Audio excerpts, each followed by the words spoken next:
નમસ્કાર વિદ્યાર્થી મિત્રો, હાર્દિક ક્લાસીસમાં આપ સૌનું હાર્દિક સ્વાગત છે। આજે આપણે શીખવાના છે ટીવાય બીકોમ સેમ 6 નું advance accounting and auditing paper 8 નું જુલાઈ 2022 પેપર સોલ્યુશન, જેમાં આપણે અગાઉ પ્રશ્ન 1 અને 2 કરી ચૂક્યા છે। તો આજે આપણે પ્રશ્ન 2 નો અથવાનો દાખલો કરવાના છે। એમ તો પ્રશ્ન પેપરમાં પ્રશ્ન 3 આપેલ છે, પણ આપણે પ્રશ્ન 2 નો અથવાનો દાખલો સમજીએ। તો પ્રશ્ન 3 જે છે તેમાં જો આપણે રકમ વાંચીશું તો રકમમાં કહ્યું છે કેવળ કંપની હાલમાં 80% ઉત્પાદન શક્તિએ વાર્ષિક 24,000 એકમોનું ઉત્પાદન કરે છે। 80% ઉત્પાદન સપાટીએ નીચે મુજબ માહિતી આપેલ છે। આ જે માહિતી આપેલ છે તે કઈ સપાટી માટે આપેલ હશે? 80% ની સપાટી માટે। તો જો માહિતીમાં કહ્યું છે વિગત રકમ, વેચાણ આપેલું છે 36 લાખ રૂપિયા। તો આ 80% ની માહિતીમાં આપણને વેચાણ આપી દીધું છે 36 લાખ રૂપિયા। ત્યારબાદ કારખાના પરોક્ષ ખર્ચ આપેલ છે સ્થિર 3,60,000 રૂપિયા। ત્યારબાદ ચલિત ખર્ચ માટે કહ્યું છે પ્રાથમિક પડતરના 20%। તો જે પ્રાથમિક પડતર આપણને મળશે તેના 20% લેખા કારખાના પરોક્ષ ખર્ચના ચલિત ખર્ચ હશે। ત્યારબાદ અર્ધચલિત ખર્ચ આપેલ છે। ત્યારબાદ વહીવટી પરોક્ષ ખર્ચ આપેલ છે 4,80,000, જેમાં 75% સ્થિર કર્યા છે। ત્યારબાદ વેચાણ વિતરણ ખર્ચ આપેલ છે 2,40,000, તેમાં 40% સ્થિર છે। એટલે સ્થિર છે જ્યાં અડધી રકમ આપી હોય ને, જેમ કે 4,80,000 છે તેમાં 75% સ્થિર કીધા, તો બાકીના જે 25% હશે તે ચલિત ખર્ચ હશે। તે જ મુજબ વેચાણ વિતરણ ખર્ચામાં 2,40,000 ના 40% સ્થિર કીધા, તો બાકીના 60% તે ચલિત થશે। ત્યારબાદ માહિતી આપે છે માલ સામાન અને મજૂરી નું પ્રમાણ 3:2 છે। તો માલ સામાન અને મજૂરી તમને ખ્યાલ જ સૌથી પહેલા કે સંપૂર્ણપણે ચલિત ખર્ચા હોય છે, અને તે એકદમ પહેલા આવે છે પ્રાથમિક પડતરની ઉપર। ત્યારબાદ વેચાણ પર કાચા નફાનો દર આપેલો છે, કેટલો નફો છે? 20%। એટલે જે વેચાણ થાય છે તેના પર 20% નફો થાય છે, એટલે આપણે જે વેચાણ હશે તેના 20% કરીશું તો આપણને નફો મળી જશે। ત્યારબાદ કહ્યું છે અર્ધચલિત ખર્ચ ઉત્પાદન સપાટીમાં 10% વધઘટ થતા 36,000 રૂપિયા લેખે વધે ઘટે છે। અર્ધચલિત ખર્ચમાં 10% સપાટીમાં વધઘટ થાય છે ઉત્પાદનમાં, તો ખર્ચામાં 36,000 નો વધારો ઘટાડો થશે। તમારે ઉત્પાદનની 70% અને 100% સપાટી માટે પરિવર્તનશીલ અંદાજપત્ર તૈયાર કરો। તો જે આપણે કઈ સપાટીનું બનાવવાનું છે? 70% અને 100%, પરંતુ આપણે 3 સપાટીનું બનાવી નાખશું, 80% નું પણ બનાવી નાખશું, 70 નું પણ બનાવશું અને 100 નું પણ બનાવશું। આપણે 80% સપાટીનું પરિવર્તનશીલ બજેટ આધાર તરીકે લેશું। તો જો આપણે પરિવર્તનશીલ બજેટ કઈ રીતે તૈયાર થશે? વિગત 80% ઉત્પાદન સપાટી 24,000 એકમો છે, તો આપણે પહેલા 70 અને 100% સપાટી માટે ઉત્પાદન એકમો શોધી નાખીશું। તો જે 80% એ 24,000 છે, તો 70 કેટલા? તો કઈ રીતે લાવશું? 24,000 ગુણ્યા 70 ભાગ્યા 80, તો આપણને 70% સપાટીમાં 21,000 એકમો મળી જશે। અને 100% સપાટી માટે શું કરશું? તો 24,000 આપેલ છે 80% સપાટી માટે, તો 24,000 ગુણ્યા 100 ભાગ્યા 80, તો આપણને 100% સપાટી માટે પણ ઉત્પાદન એકમો મળી જશે। તો 70% માં 21,000 અને 100% માં 30,000 ઉત્પાદન એકમો આવશે। ત્યારબાદ આપણે વિગતમાં જોશું, તો વિગતમાં પહેલા લખશું માલ સામાન, ત્યારબાદ લખશું મજૂરી, ત્યારબાદ બંનેનો સરવાળો થશે પ્રાથમિક પડતર, ત્યારબાદ આવશે કારખાના પરોક્ષ ખર્ચા, તેમાં સ્થિર, ચલિત અને અર્ધચલિત ખર્ચા લખીશું। ત્યારબાદ તેનું ટોટલ કારખાના પડતર, ત્યારબાદ વહીવટી પરોક્ષ ખર્ચા લખીશું, તેમાં સ્થિર ચલિત લખીશું, તેનું ટોટલ વહીવટી પડતર। ત્યારબાદ વેચાણ વિતરણ ખર્ચા લખશું, તેમાં સ્થિર ચલિત લખશું, ત્યારબાદ તેનું ટોટલ કુલ પડતર અથવા વેચાણ માલની પડતર, ત્યારબાદ નફો અને વેચાણ। આ પ્રકારના આપણે પત્રક તૈયાર કરવા પડશે। ત્યારબાદ આપણે આગળ વધીએ, તો ચાલો જોજો સ્ક્રીન પર હવે તમને દેખાતું હશે કે આ પ્રકારનું તમારું પત્રક તૈયાર થઈ ગયું છે। પહેલા માલ સામાન, ત્યારબાદ મજૂરી, તેનું ટોટલ પ્રાથમિક પડતર, ત્યારબાદ કારખાના પરોક્ષ ખર્ચા લખીશું, તેમાં સ્થિર ખર્ચ, અર્ધચલિત ખર્ચ અને ચલિત ખર્ચ, તેનું ટોટલ થઈને આવશે કારખાના પડતર। કારખાના પડતર એટલે અહીંયા સુધીનું તમામ રકમનું ટોટલ છે કારખાના પડતર। ત્યારબાદ આપણને મળશે વહીવટી પરોક્ષ ખર્ચા, તેમાં સ્થિર ચલિત આપેલ છે, તે ત્યાં સુધી તમામનું ટોટલ આવશે વહીવટી પડતર। ત્યારબાદ વેચાણ પરોક્ષ ખર્ચા લખીશું, સ્થિર અને ચલિત, તે તમામ ખર્ચાનું ટોટલ થઈને આવશે કુલ પડતર। કુલ પડતરમાં આપણે નફો મેળવીશું તો આપણને શું મળશે? વેચાણ। તો આ પ્રકારના આપણે પત્રક તૈયાર કરશું। હવે પત્રકમાં આપણે શું કરવાનું? જે વિગત પહેલા આપણને આપી છે તે લખતા જઈશું। તો આપણને વિગત કઈ આપી છે? જો તો સૌથી પહેલા આપણને આપેલ છે 36 લાખ રૂપિયા વેચાણ, તો આપણે 36 લાખ વેચાણ। જો તમને ઉત્પાદન એકમ નહીં ખ્યાલ આવે તો અહીંયા સમજી જજો, 80% માં 24,000 લખ્યા, તો 24,000 ગુણ્યા 70 ભાગ્યા 80 કરશો તો 21,000 ઉત્પાદનના એકમ મળી જશે। અહીંયા 100% સપાટી માટે શું કરવાનું તમારે? જો 24,000 ગુણ્યા 100 ભાગ્યા 80 અથવા તો 21,000 ગુણ્યા 100 ભાગ્યા 70, તો પણ તમને 100% સપાટી માટે ઉત્પાદનના એકમો મળી જશે। હવે તમને વિગતમાં વેચાણ આપેલું છે 80% સપાટીએ. કઈ ટકા સપાટીએ? 80% સપાટીએ 36 લાખ રૂપિયા. તો 80% ની સપાટીમાં વેચાણમાં આપણે 36 લાખ રૂપિયા લખી દઈશું. 36 લાખ રૂપિયા લખી દીધા. લખી દીધા. આટલું કામ થઈ ગયું. ત્યારબાદ બીજી કઈ વિગત આપી છે? તો જો કારખાના પરોક્ષ ખર્ચાના સ્થિર ખર્ચા, તો કારખાના પરોક્ષ ખર્ચામાં આવી જાઓ, સ્થિર ખર્ચામાં આવી જાઓ. કેટલા કીધેલા છે? 3,60,000. તો અહીંયા આપણે 3,60,000 લખી દઈએ. 3,60,000 લખી નાખ્યા. ત્યારબાદ ચલિત ખર્ચામાં હવાલો આપે છે પ્રાથમિક પડતરના 10%, 20%. ત્યારબાદ અર્ધ ચલિત ખર્ચા આપે છે. કેટલા આપે છે? 3 લાખ રૂપિયા. તો સાના અર્ધ ચલિત ખર્ચા? કારખાના પરોક્ષ ખર્ચ જે અર્ધ ચલિત ખર્ચ છે તે. તો અર્ધ ચલિત ખર્ચ તમને દેખાય છે, તેમાં કેટલા કહીએ છે? જો 3 લાખ રૂપિયા. તો અહીંયા 3 લાખ રૂપિયા લખી દઈએ. થઈ ગયું આટલું. ત્યારબાદ કઈ વિગત આપેલ છે? વહીવટી પરોક્ષ ખર્ચા. તો વહીવટી પરોક્ષ ખર્ચમાં કહ્યું છે 4,80,000 છે. કુલ કેટલા છે? 4,80,000. તેમાં શું કહ્યું છે? 75% સ્થિર. તો 4,80,000 ના 75% કરો. જો 4,80,000 ના 75% કરો. વહીવટી પરોક્ષ ખર્ચામાં આપણે લખી દઈએ સ્થિર ખર્ચામાં 75%.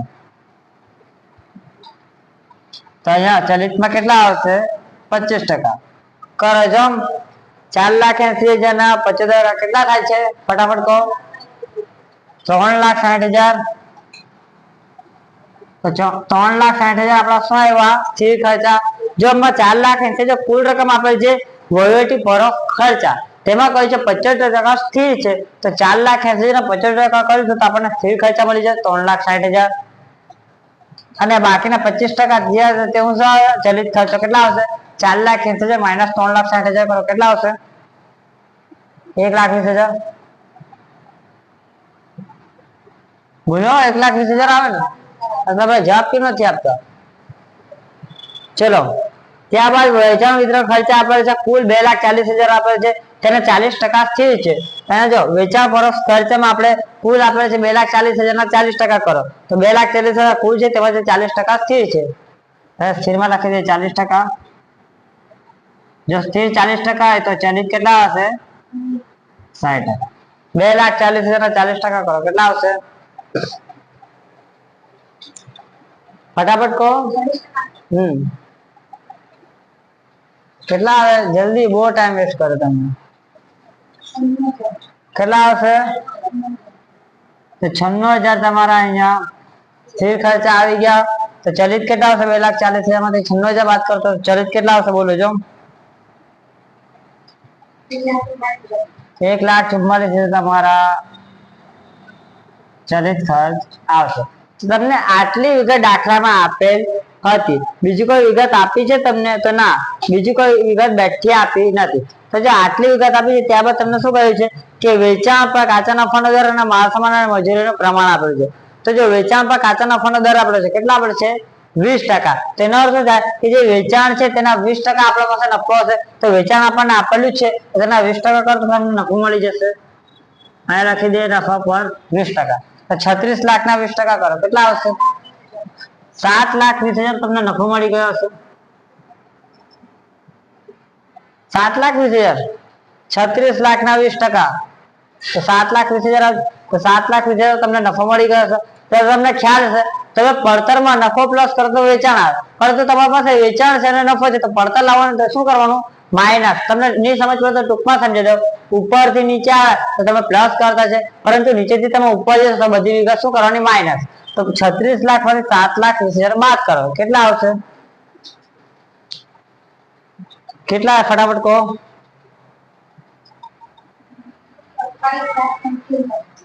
28,80,000 રૂપિયા તમને શું મળે છે? પડતર મળે છે. પડતર મળી જાય.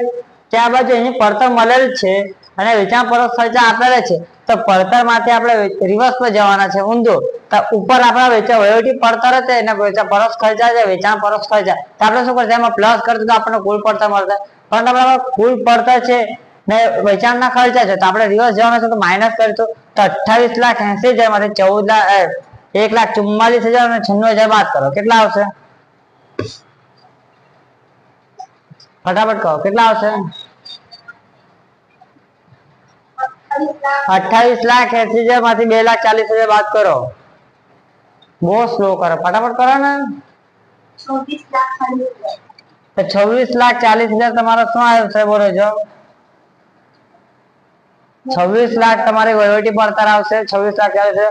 26,40,000 સેમ અહીંયા જેવું કર્યું તેમ આ બંને રકમ બાદ કરો તો કેટલી રકમ બાદ? 4,80,000 બાદ કરો જો.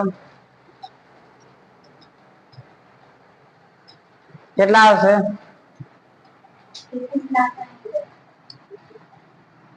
21,60,000 આવશે.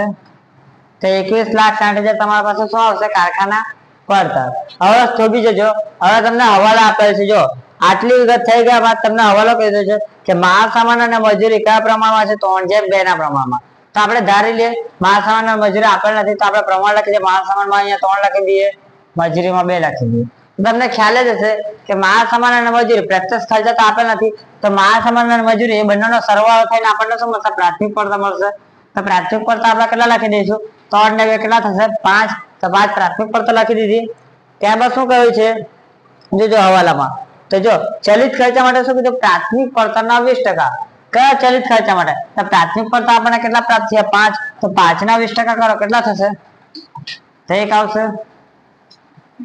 5 ના 20% 1 આવશે. 5 ના 20% તો 1 આવશે. હવે આ 5 ભૂસી નાખો.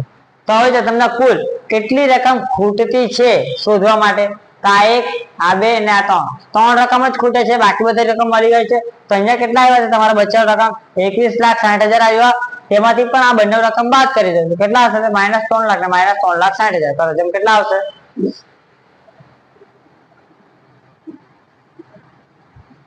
બોલો જમ.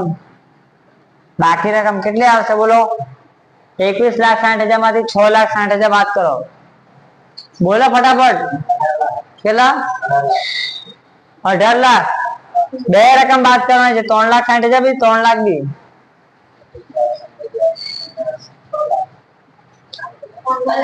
15 લાખ આવશે બાકી રકમ. તો 15 લાખ તમારી બાકી રકમ આવી.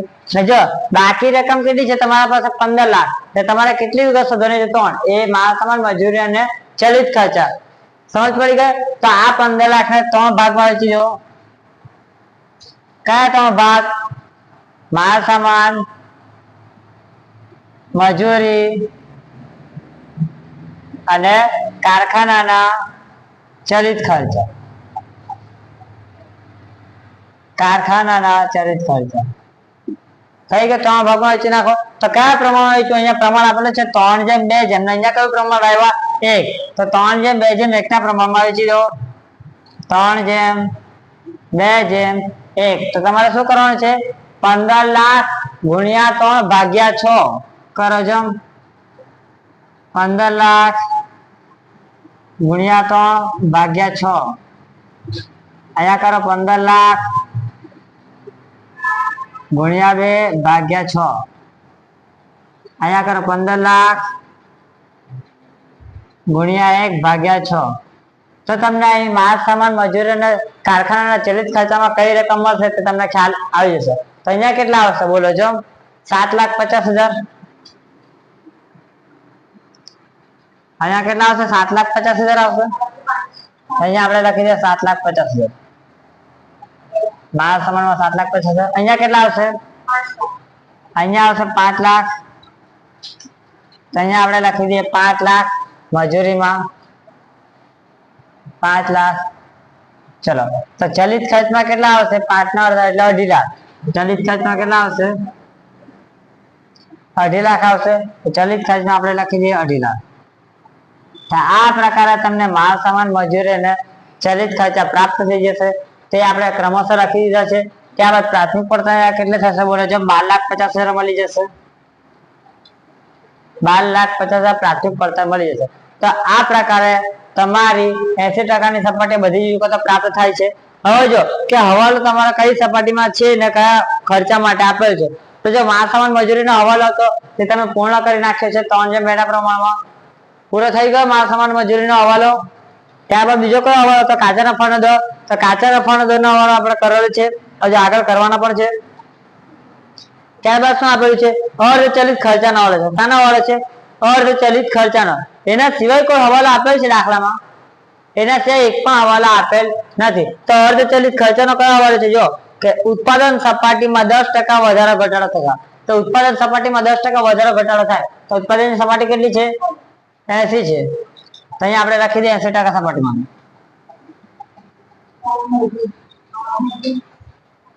તો જો 80% સપાટીમાં અર્ધચલિત ખર્ચા કેટલા આપેલ છે આપણને? જોજો 3 લાખ રૂપિયા આપેલ છે. કેટલા આપેલ છે? 3 લાખ રૂપિયા આપેલ છે. હવે ઉપરની વિગત તમે ભૂસી નાખો છો.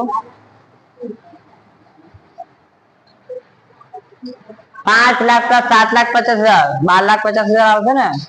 હવે જોજો 80% સપાટી અર્ધચલિત કેટલા આપેલ છે? 3 લાખ આપેલ છે. હવે તેમાં શું ઉત્પાદન સપાટીમાં 10% વધઘટ થાય તો તેમાં 36,000 નો વધારો ઘટાડો થાય છે. તો જો તમારે ઉત્પાદન સપાટી 80% છે તેમાં 10% વધારો કરો તો કેટલા થશે? 90%. 10% વધારો ને અહીંયા ખર્ચામાં 36,000. તો 10% વધારો ઘટાડો થાય તો ખર્ચામાં 36,000 નો વધારો થાય છે. વધારો અથવા ઘટાડો એટલે ઉત્પાદન વધે તો 36,000 નો ખર્ચો વધે ને ઉત્પાદન ઘટે તો 36,000 નો ખર્ચો ઘટે. તો અહીંયા 3 લાખ માં 36,000 ઉમેરશો કેટલા આવશે? 3,36,000. ત્યારબાદ છે 90% છે તેમાં 10% ઉમેરો તો કેટલા થઈ જશે? 100%. ને ખર્ચામાં બી 36,000 નો વધારો તો કેટલા થઈ જશે? 3,36,000 માં 36,000 ઉમેરો તો કેટલા થઈ જશે? 3,72,000. 3,72,000 આવશે. કરો જેમ કે કેટલા આવશે કહો તમે આરામ જલ્દી કહો.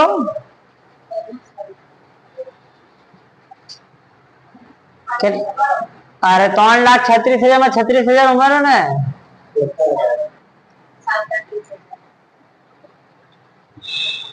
7,20,000 કાઢી આવ્યા તમે. 3,36,000 માં 36,000 ઉમેરો 3,72,000 આવે ને? હા તો ક્યારનો પૂછું છું એક ને એક સવાલ. ચલો જો હવે આ તો વધારો થયો પણ આપણે 70% ની સપાટી પણ બનાવશે દેખાય છે. તો આ 80 છે એના ઉપર આપણે 70% માં જઈએ ત્યાં 10% નો શું થયો? ઘટાડો થયો.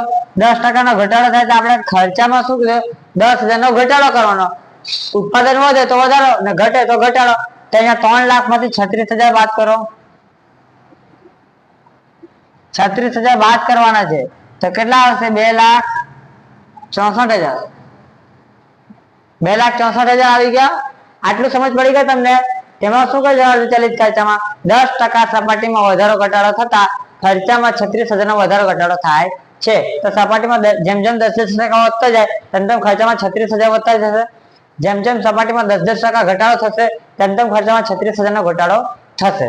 સમજ પડી ગઈ? તો તે પ્રમાણે તમને 70, 80, 90 ને 100% સપાટી માટે આપણે ખર્ચા આપેલ છે અર્ધચલિત ખર્ચા. તો આપણે જો આપણે કઈ સપાટીનું બનાવતા છે? આપણા પાસે કઈ સપાટી છે? 70 અને 100. આપણે જો 70% માં કેટલા છે? 70% સપાટીમાં કેટલા પડે છે અર્ધચલિત ખર્ચા? 2,64,000. તો 70% સપાટીમાં અર્ધચલિત ખર્ચામાં અહીંયા આપણે કેટલા લખીશું? 2,64,000 રૂપિયા. ત્યારબાદ કઈ સપાટી બનાવશે? 100% સપાટી. તો 100% સપાટીમાં જો 100% સપાટીમાં કેટલા છે? 3,72,000 રૂપિયા. તો અહીંયા આપણે લખી દઈશું 3,72,000 રૂપિયા અર્ધચલિત ખર્ચમાં. આટલી વિગત થઈ ગયું. ત્યારબાદ જો દાખલામાં એક પણ પ્રકારનો હવાલો આપેલ છે કે નથી આપેલ? તો દાખલામાં એક પણ હવાલો આપેલ નથી આના સિવાય. તો હવે તમારા દાખલા માટે એકદમ સરળ થઈ ગયો. હવે તમારે શું કરવાનું છે? ખાલી આ ચલિત ખર્ચનું ચલિત અને સ્થિરનું સ્થિર. તો સ્થિર ખર્ચમાં આપણે શું કરીશું? 3,60,000 છે અહીંયા. તો અહીંયા બી કેટલા આવશે? 3,60,000. અહીંયા બી કેટલા આવશે? 3,60,000. થઈ ગયું. તો હવે બીજો કઈ છે સ્થિર ખર્ચ? આયેલા 3,60,000 અહીંયા. તો અહીંયા બી 3,60,000 છે. કયા છે? વહીવટી પરત ખર્ચામાં 3,60,000 છે. તો અહીંયા બી કેટલા આવશે? 3,60,000. થઈ ગયા. ત્યારબાદ જો વેચાણ પરત ખર્ચામાં સ્થિર ખર્ચ આપે છે કેટલા છે? 96,000. તો અહીંયા પણ કેટલા આવશે? 96,000. અહીંયા પણ કેટલા આવશે? 96,000.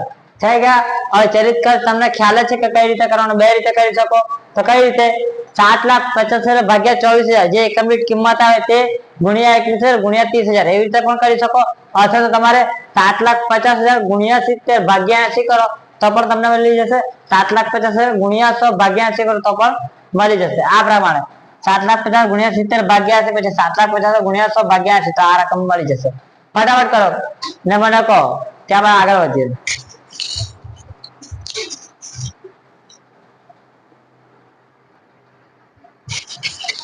ચલો આટલું થઈ ગયું હશે। ત્યારબાદ કહો હવાલા નથી તો આપણે શું કરવાનું છે, ચલિત ખર્ચ છે તે ચલિત ખર્ચ મુજબ કરશું।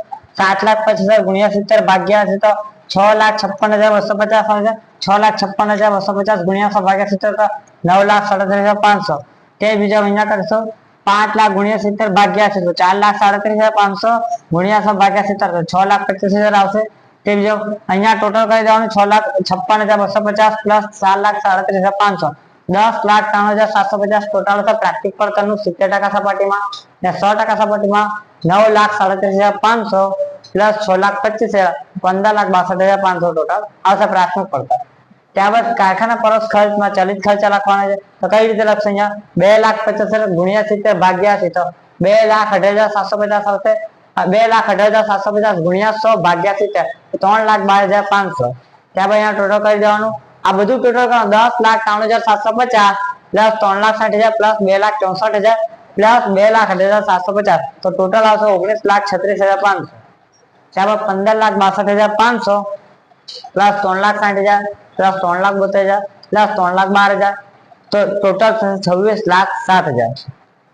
ત્યારબાદ આટલું ટોટલ થઈ ગયા। અહીંયા ચલિત ખર્ચ કરીશું તો અહીંયા 1,20,000 આપે છે। 1,20,000 ગુણ્યા 70 ભાગ્યા 80 તો 1,05,000 આવશે। 1,05,000 ગુણ્યા 100 ભાગ્યા 70 તો 1,50,000 આવશે। ત્યારબાદ અહીંયા કારખાના વહીવટી પડતરનું ટોટલ કરવાનું તો કઈ રીતે કરશું, 19,36,500 પ્લસ 3,60,000 પ્લસ 1,05,000 તો 24,15,000 તમારું ટોટલ આવશે। અહીંયા 100%માં 26,07,000 પ્લસ 3,60,000 પ્લસ 1,50,000 તો ટોટલ આવશે 31,70,000। ત્યારબાદ આગળ વધીએ તો વેચાણમાં ચલિત ખર્ચ વાક્ય હતા 1,44,000 ગુણ્યા 70 ભાગ્યા છે તો 1,26,000 તમને ખર્ચ મળશે 70%માં।